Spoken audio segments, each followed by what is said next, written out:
Hi, everybody. This is Tom Broussard. It is Tuesday, March 22nd. Glad to see everybody. It's been a couple weeks since the last presentation. Today, we will be talking about Aphasia Nation. It is the first formal announcement of Aphasia Nation, although it's a nonprofit I started 2 years ago, over 2 years ago. But I had to change the name of the organization. It used to be called Aphasia Awareness for All, Inc. That was too long of a title. Plus, I had a lot of work to do. Plus, we were moving from Florida back to Maine, so really haven't done much till the last few months. But Aphasia Nation is now what it's called, and took me quite a while to get my website up and running as well. And of course, never mind that you learn your language after a stroke. I had to learn another new language, and that's how to work your website off of WordPress and Elementor. Yeah, it is interesting, but for the most part, with some help, I figured out how to use it, and that's where we are. So, Aphasia Nation, it's a nonprofit. It is important. It is an educational nonprofit, international, worldwide. So we're going to talk about that, and the article comes out with this video is going to talk about Aphasia Nation. So I'm going to go through this fairly quickly. I say quickly. But the purpose of Aphasia Nation, of course, as you well know, having talked to me for the last several years about aphasia awareness, is to educate the wider public about aphasia, and especially the healthcare and hospital communities. About 25 to 40% of people with stroke acquire aphasia. Unfortunately, it is still what we continue to know, that very few people outside the world of aphasia know anything about aphasia at all. So our mission at Aphasia Nation is to educate the wider public. We're going to educate people with aphasia as well as SLPs, as well as the people in the healthcare community, because we can. There aren't that many people. I say aren't that many. There are 2,000,006 people in North America have aphasia. So that's a lot of people, but there's 330 million people in the United States, billions of people around the world.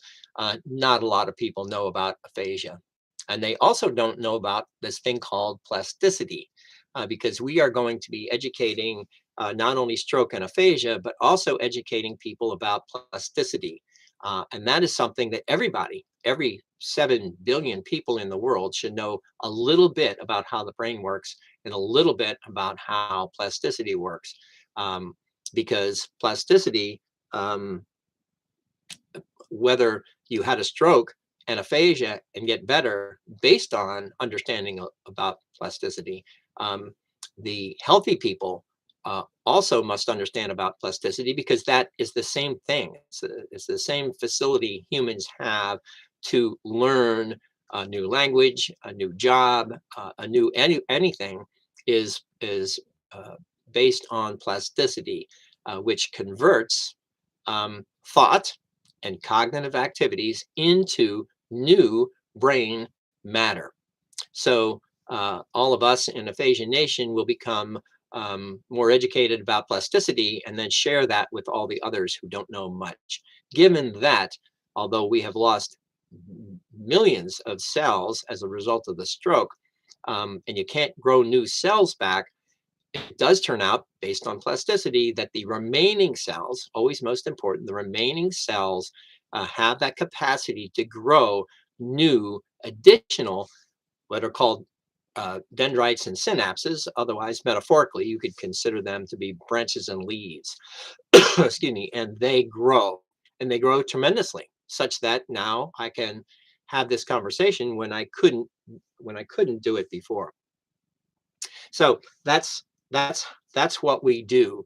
So part of educating people about plasticity is to educate people about the metaphor between photosynthesis, which really converts light into sugars and green leaves. Plasticity converts thought and cognitive activities into new brain matter. For all the work we've been doing, what I've been doing, and many, many, many, excuse me, of my friends, um, that where we have been preaching to the choir, and we've been doing this for a long, long time. Yeah, Krispy Kreme. I wish. Excuse me. The so we've been preaching to the choir, and we need to continue to do that because that also helps us educate other people in the choir we all live in about plasticity.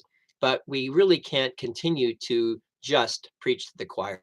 We really have to go outside the aphasia world if we're ever going to get to the point where more people than just us understand about stroke and aphasia, as well as plasticity, as well as how it is that the brain works for people who have stroke, as well as people who um, uh, uh, uh, uh, can learn anything else using that same ability that we have.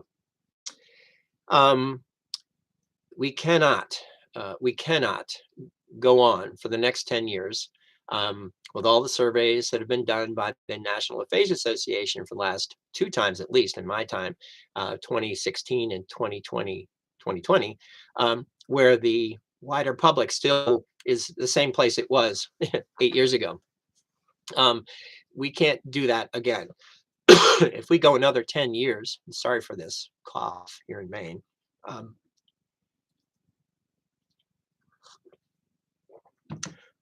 excuse me. The um, the we can't do this, continue to preach to the choir, and still be in the same place 10 years from now in terms of awareness for the wider public. So we have to do this. It will be a massive effort, and international, not just business, government, schools, hospitals, healthcare facilities, churches, nonprofits, you name it. They need to be educated, but it is also international, because as bad as it is in the United States in terms of awareness, other countries have very similar issues to deal with.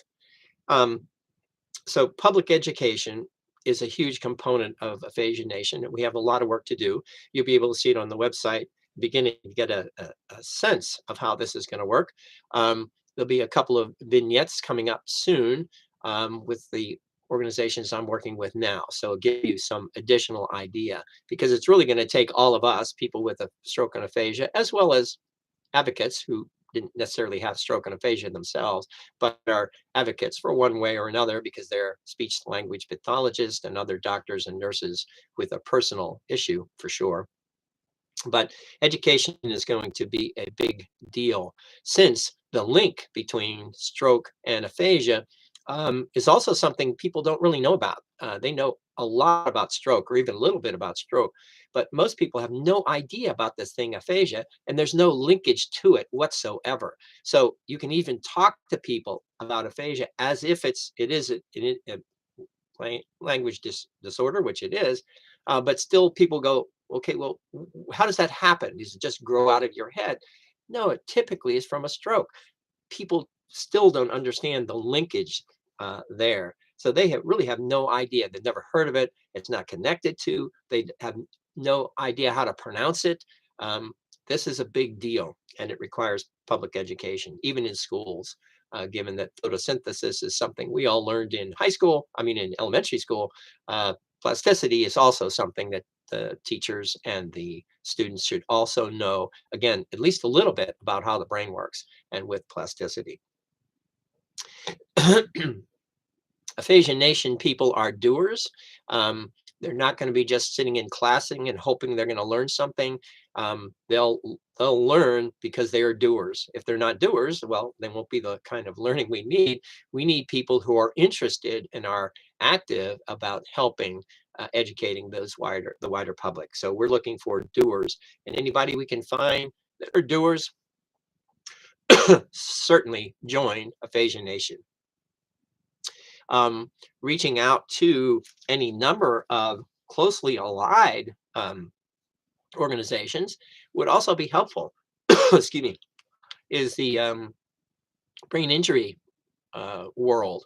Um, even then, sorry guys, the brain injury world is also somewhat um, siloed, such that a lot of people in the brain injury world know what they know, but they don't know much about aphasia. Same thing with aphasia people. We really assume that people with TBI are in their own world, not really realizing just how uh, closely aligned people are with TBI and some of the language symptoms that they have that are very similar to aphasia and have the same kind of symptoms and the same kind of recovery processes in terms of persistent, regular language activities.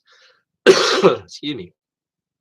Um, the one of the big goals for Aphasia Nation is to grow to scale. Um, uh, it's great that we can work on educating millions, but the truth is you have to educate hundreds of millions and then billions. So we have to grow to scale. And it's not like I figured this out yet, but a lot of this has to do with many more doers going forward. the In order to even come close, but we have 4 more years before the next big survey. So hopefully, in 4 years and then 4 years after that, there could be any number of large thing that happens with us to help us educate millions and hundreds of millions of people. But in the meantime, we just have to be doers, and we have to keep working on this at every level we can possibly think of, including the smallest of ways, even putting your at your state, like I have here in Maine, is make your car become aphasia car tag, like I have in Maine. Now, everywhere I go, people do, you can see them staring at it, and they're beginning to think, what is this thing called aphasia? They have no idea what it is. That's okay. At least they have this quizzical look, and that's the beginning of all of this. So that's a large part of education, is curiosity, and humans are pretty curious, so they're going to see those tags. If that's all you can do, that's a good way to start. So, but we have to grow to scale. um, and the last thing I have here is, as I say here, the key to all of this is only do what you yourself can do. I've been to many organizations, business, government, and nonprofit, and a lot of people, uh, because they have the resources, will say, okay, here's this team, you're going to go do this, this, this, and this. And everybody says, okay, we'll go do that. Well, in this case, it's not like I can tell you to do anything. We just all have to know who we are in terms of that we had stroke and aphasia and are motivated enough to help other people. So this is really each of us individually doing what we can do, and finding from others that, oh, we can do that, we can do this, and starting to do that too, because every step we make is a big step forward in terms of helping the Aphasia Nation, an international nonprofit, to begin this process of growing to scale. And even today, from 10 years ago, for me and for others and my friends who are probably watching this, are all within the 5 to 10, excuse me, maybe 15 years ago, that we all had our stroke and aphasia, and now beginning to realize that we have now grown enough, learned enough, motivated enough to make decisions about how we can use our life to be more than what we would have thought once we had a stroke and aphasia, and begin to realize just how many more people need to learn so much more about it through Aphasia Nation. Thank you very much. It's nice to see everybody. Go to Aphasia Nation. It is aphasianation.org. And my 5th book will come out in a couple of weeks. That too will help you understand more about Aphasia Nation. And this is the beginning of 2022 in terms of launching Aphasia Nation and taking the next step in terms of aphasia awareness worldwide. Thank you very much. Hopefully, I don't have a wicked cold next time we talk. Take care of yourselves. Good to see everybody. Take care of yourselves. Bye bye.